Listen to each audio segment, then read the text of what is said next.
Hi everyone, welcome back. Thanks for joining us today. We've got a brand new story to share with you. So let's begin. My name is Dennis.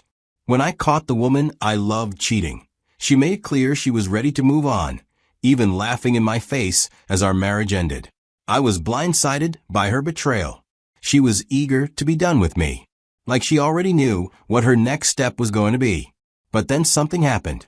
The confidence she had when we first started the divorce process shifted the moment she found out she was walking away with nothing.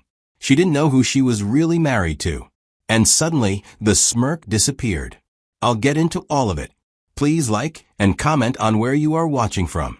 I met Catherine at a friend's birthday party. One of those casual backyard gatherings with music. I wasn't even supposed to go, to be honest. At the time, I was still carrying the weight of a pretty rough breakup that happened months ago. It was a long relationship, and when it fell apart, I wasn't really in the mood to be social since then. I threw myself into work because it was easier than anything else. That night, I found myself there, drink in hand, making small talk with people I knew. And then I saw Catherine. She was helping out at the event. I remember she handed me a napkin at one point, and I used that small moment as my excuse to strike up a conversation. She laughed as she responded. I found myself watching for her after that, waiting for her to come near again so we could talk more. Every time she passed by, I'd find something to say. We ended up standing in a corner of the yard talking about everything, and she seemed genuinely interested. By the end of the night, I knew I didn't want it to end there. Before she left, I asked for her number. I didn't want to let the moment slip. She gave it with a smile. We texted the next day, and the day after that. The conversations picked up right where we left off, like we hadn't skipped a beat. It was refreshing. So I asked her out. Our first date was at a quiet Italian place I liked. We talked for hours. And the more I learned, the more I wanted to know. We kept seeing each other. Week after week, we carved out time to be together, even when work got hectic. There were no mixed signals with Catherine.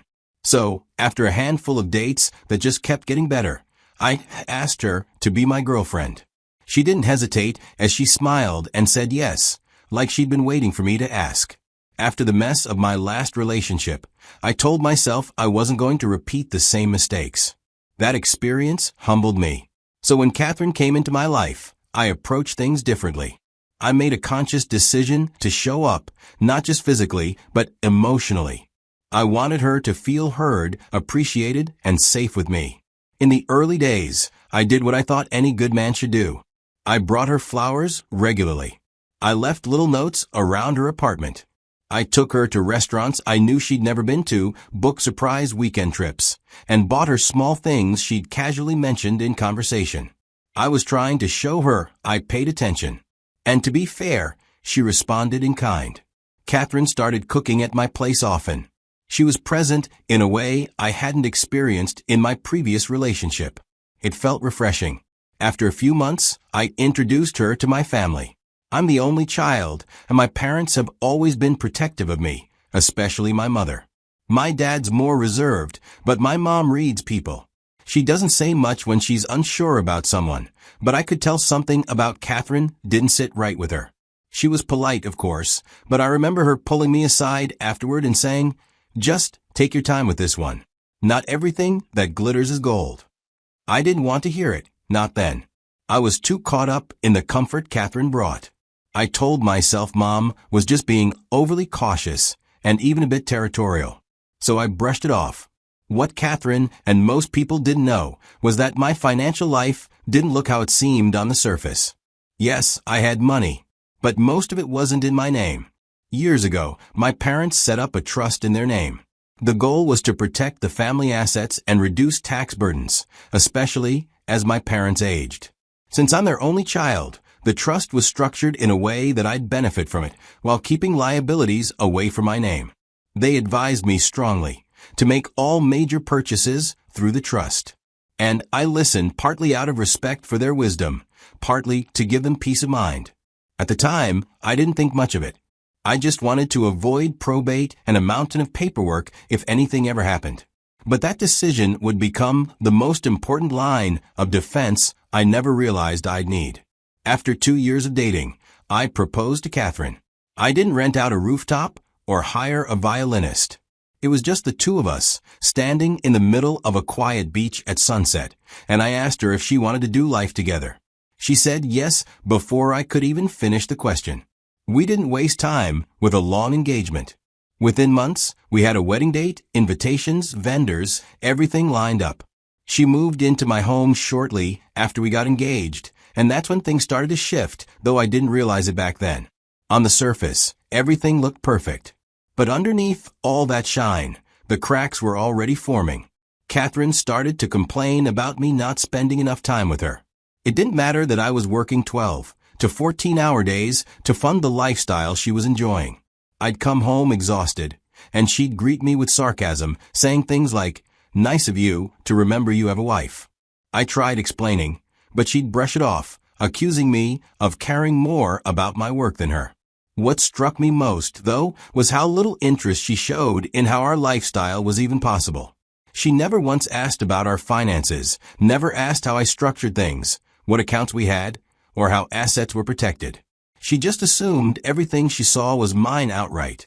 The house, the cars, the vacation home in Aspen, the watches, even the yacht we chartered once.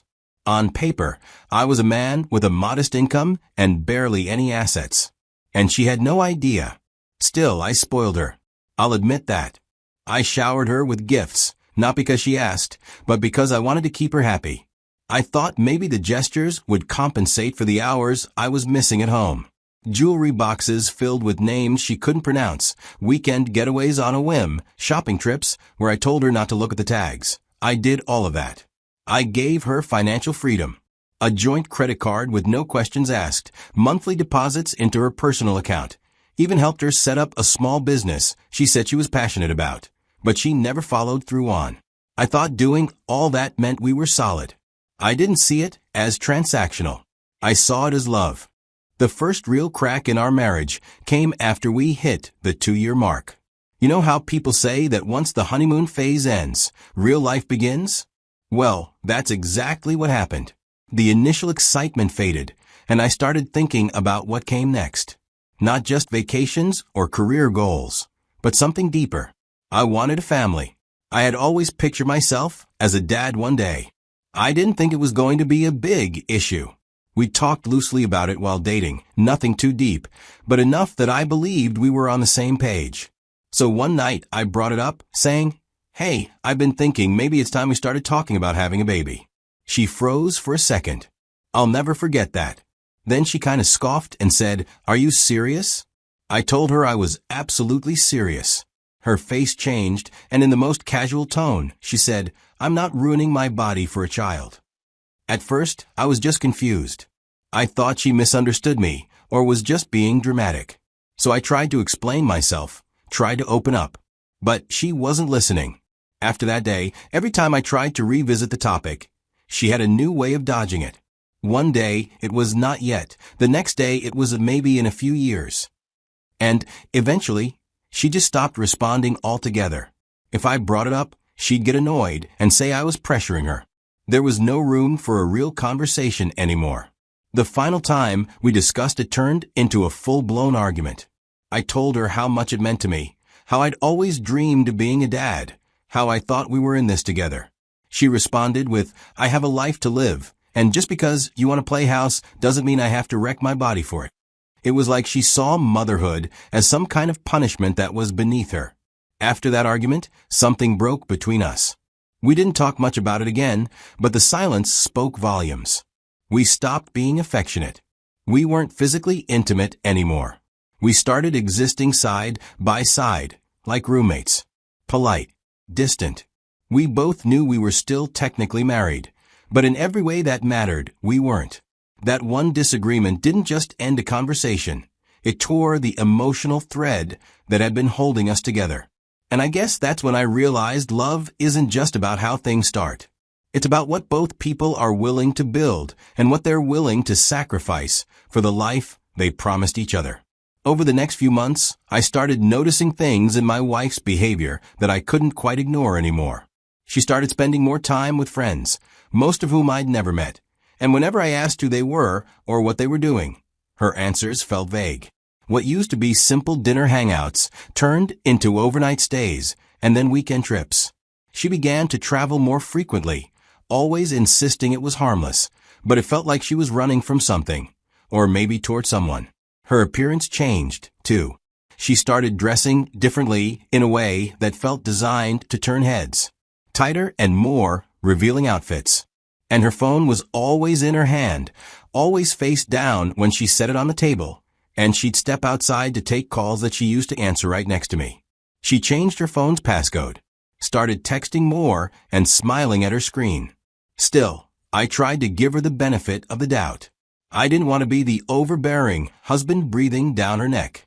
So I stayed quiet at first, convincing myself it would pass. But it didn't. It got worse. Her attitude toward me became colder and more dismissive. And when I finally brought it up, she turned it around on me. She said I was being insecure, controlling, and jealous. She said I didn't trust her and that I was projecting my own issues onto her. That moment made me feel crazy.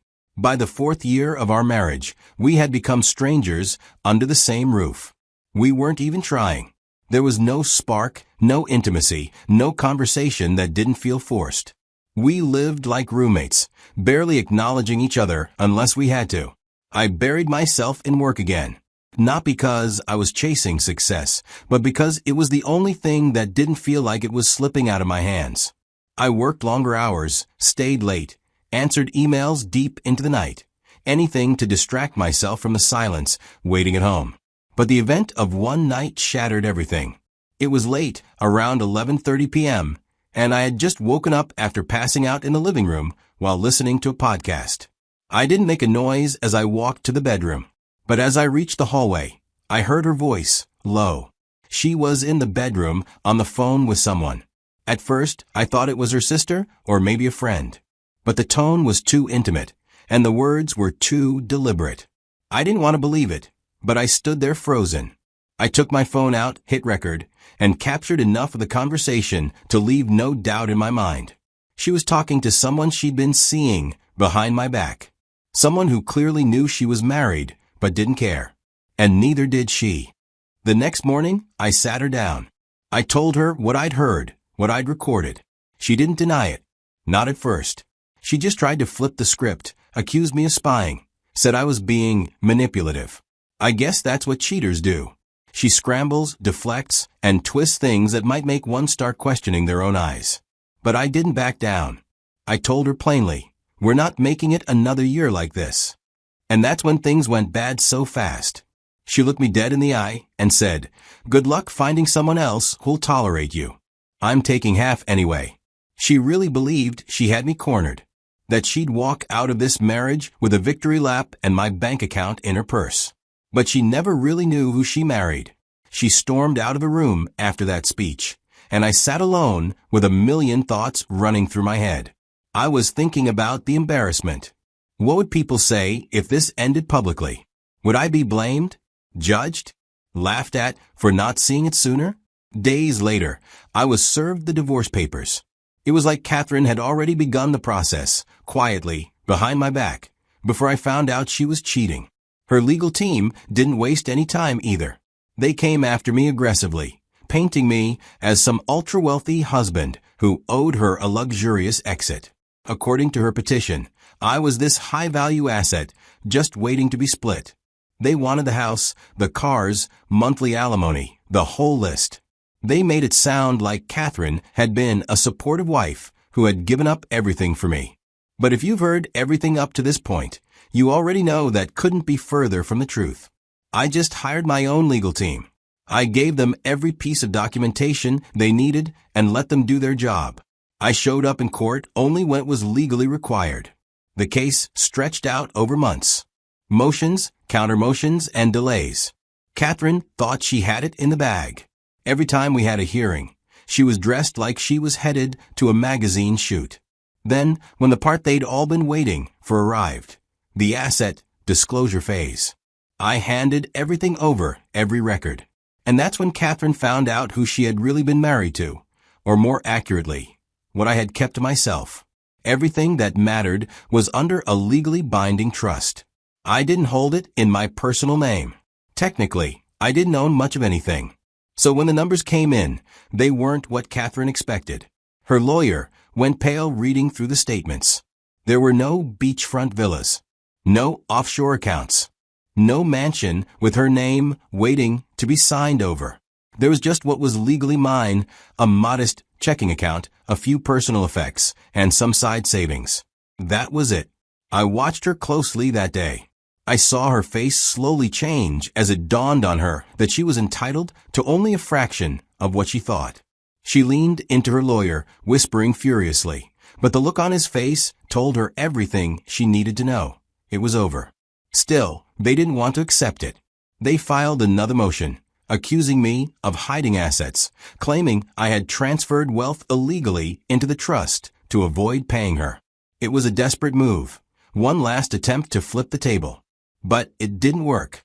The trust had been created long before she came into my life.